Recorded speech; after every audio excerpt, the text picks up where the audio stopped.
Good morning, folks, and welcome back. And it is a good morning as well. Just look at this sunshine, absolutely lovely.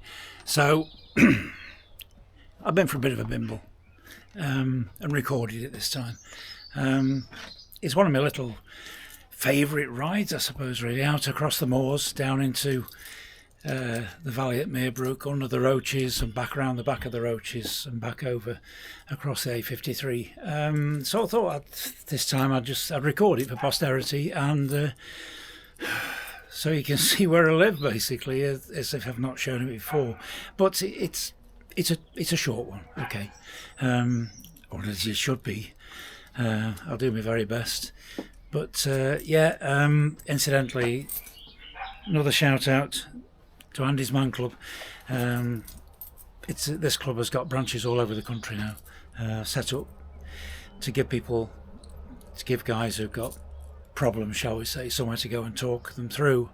They do a really good job, as I mentioned before. But anyway, yeah. So the emblem on the front of the hat is Andy's Man Club. It's okay to talk. Basically, that's their mantra, shall we say. But anyway, yeah. That's today's little video anyway, celebrating a bit of sunshine and blue sky, and see what you think anyway. Alright, and thanks for watching. Cheers, bye for now.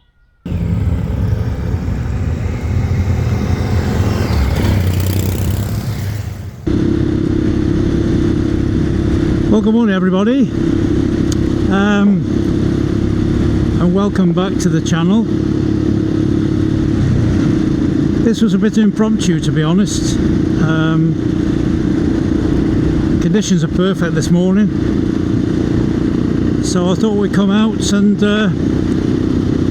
have a look at where I get my my channel name from, and this is it. Moorland biker, Staffordshire Moorlands. The local authority in this part of Staffordshire is actually called the Staffordshire Moorlands District Council, and this is it.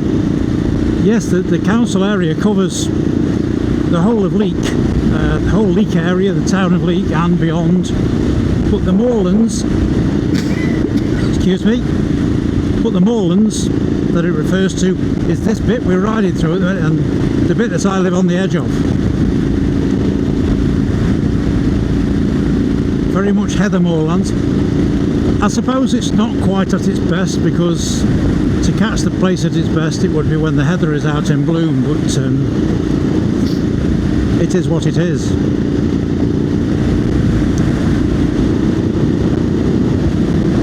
But it is indeed a lovely morning, and it's ideal for a little ride out, and it's always nice to show it off. There's a bit of a photo opportunity up here, so I'm going to pull in and take a quick photo. But just look at the view. Over into Derbyshire, you can see the limestone ridges on Crow and Parkhouse hills over there. The Dragon's Back, as it's known locally. And this is a favourite area for radio ham operators up here. With the Mermaid Pool below us, here at Blakemere.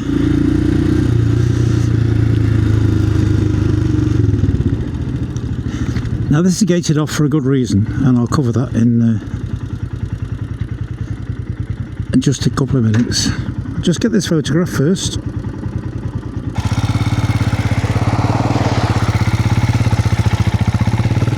Photograph taken. Let's get on the way. Yeah, the reason the steel gate's there, the green gate, is because it's part and parcel of military training area, which has actually been there since the end of the Second World War, down below us. A lot of the land down below us is used by the military. Buzzard there. That would have been a rare sight not too long ago.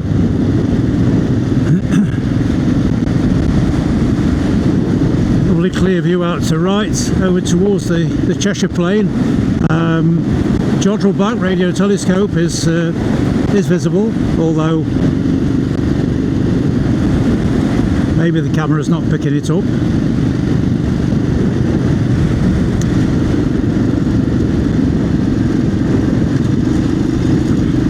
What we're following at the minute is a ridge, effectively. It's called Moorridge. Moorridge, the Moor Ridge, if you like.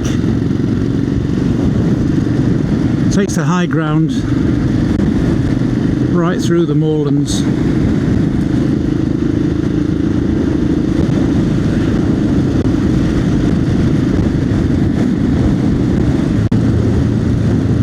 There's the town of Leek. Down in front of us. Looking out towards the potteries, effectively. Just in front of us.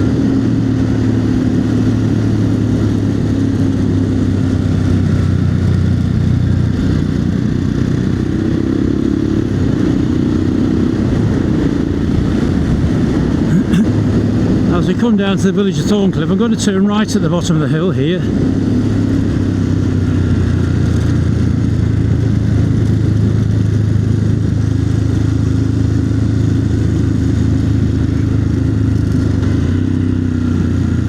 No, I'm not.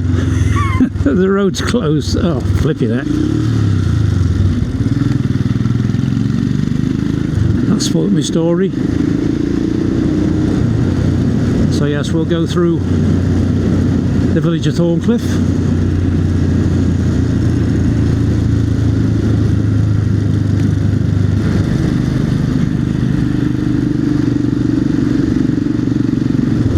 Now the eagle-eyed amongst you will notice that I've got a new bit of tech on the handlebars. It's a carpio ride.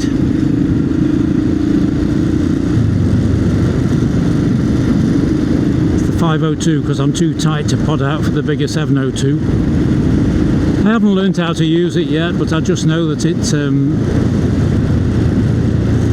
it mirrors whatever navigation app I've got on the screen of my phone.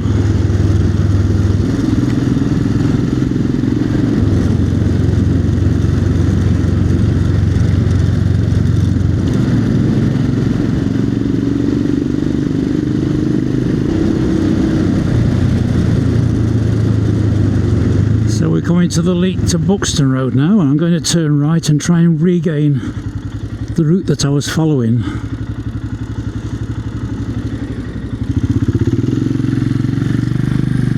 Before I was rudely interrupted by the roadworks or the road closure. There's a lot of road closures at the minute.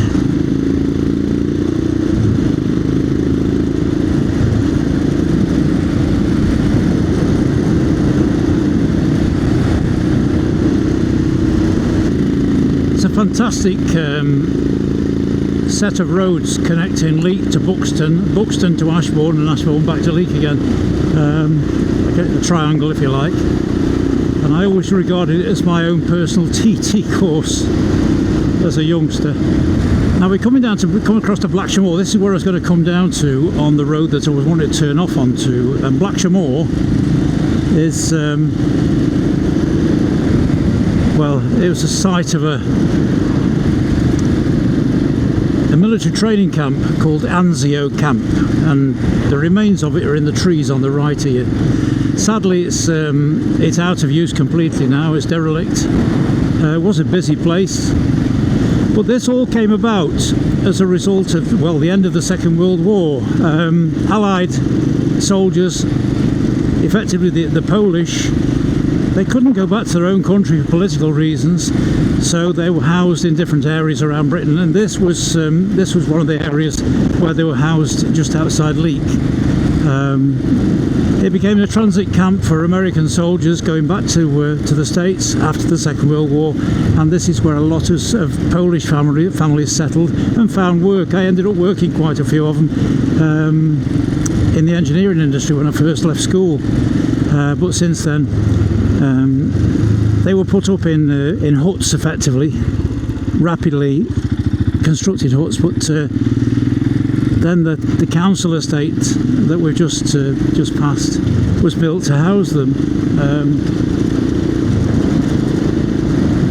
Still an awful lot of Polish names on that estate, as there are in Leek as well. A lot of them moved into Leek when they found partners for themselves. So now we're coming down to this parish is actually known as Leekfrith, and it's the name of Leekfrith is a name that's been held over from the past, if you like. It's a historical name, not really used anymore so far as addresses are concerned. But Leekfrith, it meant a frith is a wooded area. So this was the woods of Leek. Leek is 2.5 miles to our left, in actual fact. But between us and Leek itself, now we've got Tittisworth Reservoir. Very popular with visitors. There's quite a nice visitor centre. I'm going to pause very briefly on the bridge. Only very briefly because it's double yellow lines. But so this is Tittisworth Reservoir. We're crossing at the minute.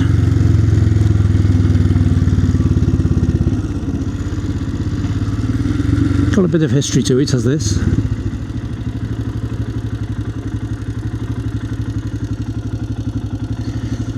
This reservoir, as it stands, was opened up. The dam was built way down to our left, down towards Leek, and it was flooded, and it came online, if you like, as a water supply in 1963. But it wasn't the first reservoir to be built here on this location. There was another reservoir that was created in the 1850s, and it was only a small one. It became known as the New Pool, and it was the reason it was created was to hold back the waters of the River Churnet, to control the flow of the river through town, because the river water was used to power the water mills for the textile mills in town. So that's why the original reservoir was built. As steam power came online and water power was not required anymore, it became used. The New Pool was used as a water supply, and they realised that there was a lot of water to be had coming out of the sky just up here. So they enlarged it vastly, and it drowned 9 properties of the village of Meerbrook. Meerbrook, what's left of Meerbrook, is in front of us, but there were 9 properties drowned by this reservoir, one of which was the Fountain Inn. So there's a pub down there somewhere. I've seen this reservoir very, very dry, but they made a very good job of demolishing the buildings, the properties that were drowned, that were flooded. For a long time, the Severn Trent Water Authority refused to allow water sports on the basis that it was a water supply. What they were doing was protecting the waters for the fishermen, because there was a lot of money made from fishing. But eventually common sense won out, and across there, over to the left there, is a fairly new water sports centre. So yeah, common sense did win out eventually. It was open to all, but it's a great place to come bird spotting. Is the reservoir.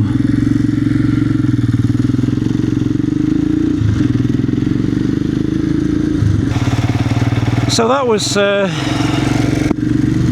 Tittisworth Reservoir, and before that Blackshire Moor and its origins as a military camp and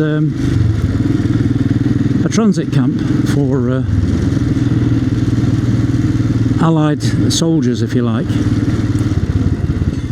So now we're in, this is Merebrook village, pleasant little village, and the central village to the parish of Leek Frith. I was out this way a few weeks ago as on a little Bimble, just out for a little run out, I suppose, really. And I thought to myself, you know, this would make a nice little video, this would. So that's what I'm doing, really. I'll just pause here so I can point out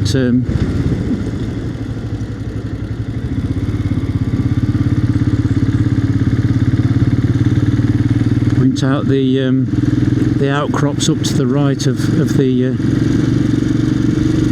the Roaches area in general.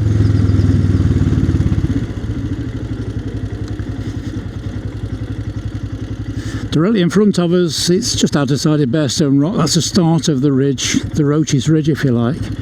Then across we've got Skyline, well named as that because it is very much the skyline. Just below the skyline, in front of us is 5 clouds. There's 5 lumps of rock that stick proud above the heather. And then the Roaches themselves, the Roaches proper. And then to the right is Hen Cloud. Beyond Hen Cloud is Ramshire Rocks that we can't see from here. But it's a mighty nice view up there.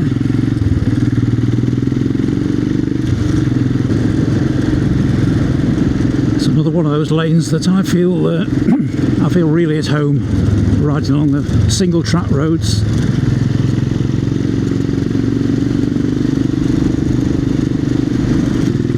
Now, just while we're riding across here,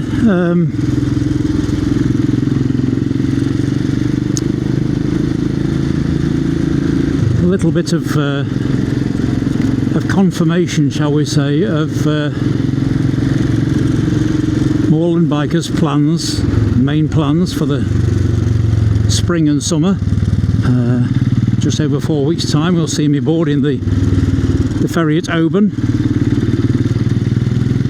to take me across to the island of Barra, out on the Outer Hebrides, and then I will endeavour to take in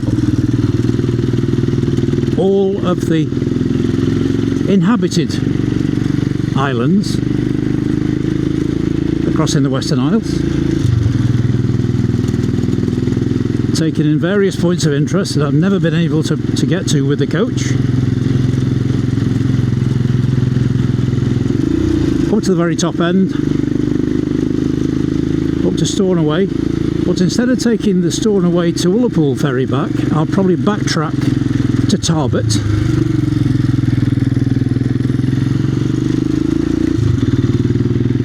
and take the Tarbert to Uig on Skye ferry.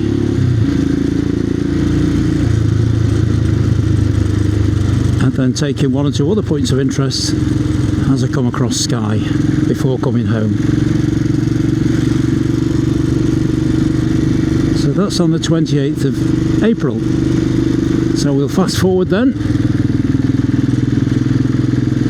to the 28th of August, when I've actually booked my crossing from Hull to Rotterdam.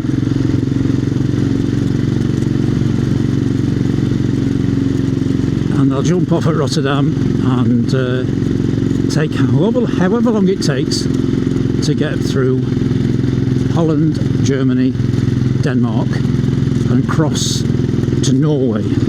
I'll spend as much time as I can afford in Norway,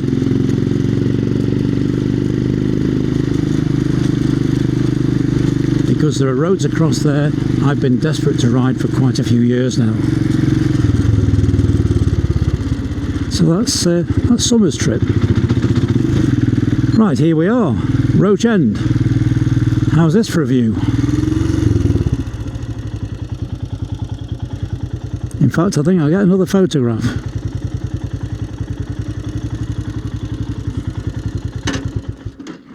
While we're here, because what we got here, we're looking across into Cheshire now.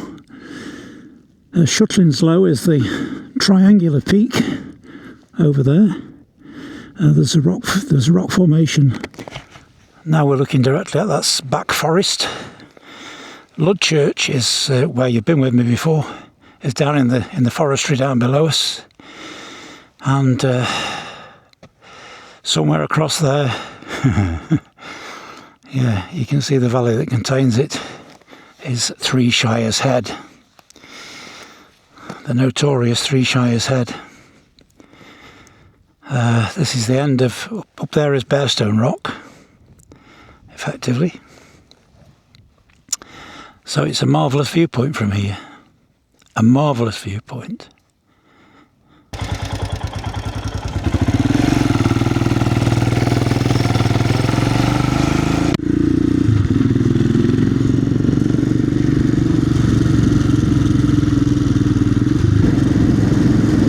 On a day like today, it's a marvellously scenic road, is this one.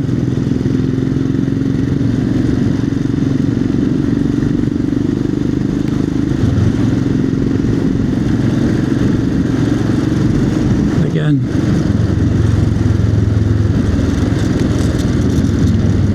my favourite sort of road, being the single track that it is. And now the outline that you can see more or less in front of us now, that's the one set of rocks that we couldn't see when I was pointing out the Roaches area. That's Ramshaw rocks over there. It's a set of rocks that overlooks the A53 Leek to Buxton Road.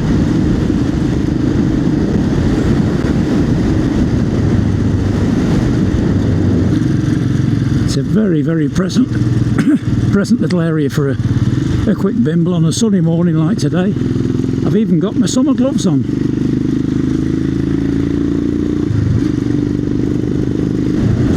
And this brings us up to the already mentioned A53 Leek to Buxton Road. Leek down to the right, Buxton over the hills to the left.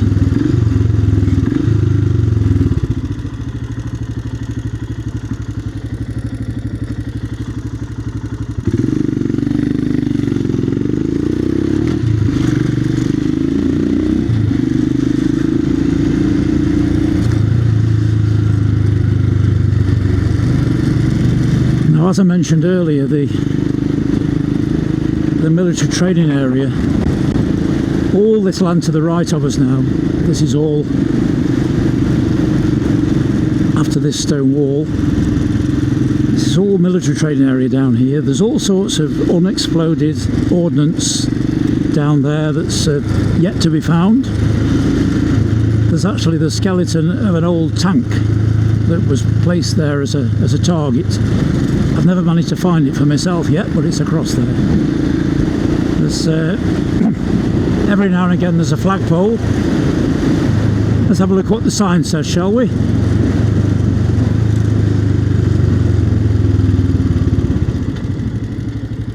There you go.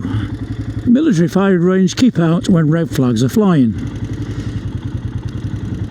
I was about to mention, it's every so often across here there's a flagpole.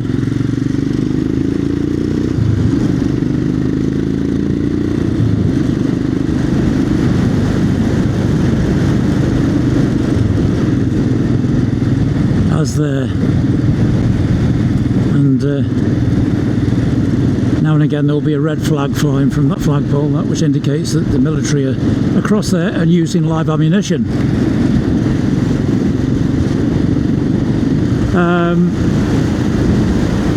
Some of the wildlife that I look out for across here, particularly across this section, is short-eared owls.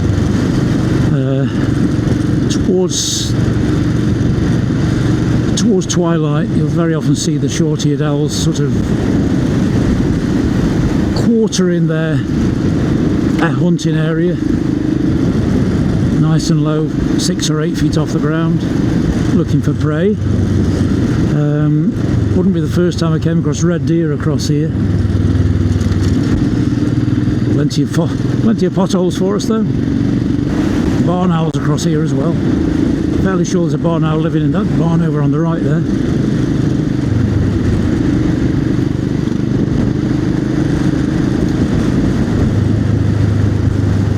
Speak of the military, and here they are. They've been here for quite a few days now.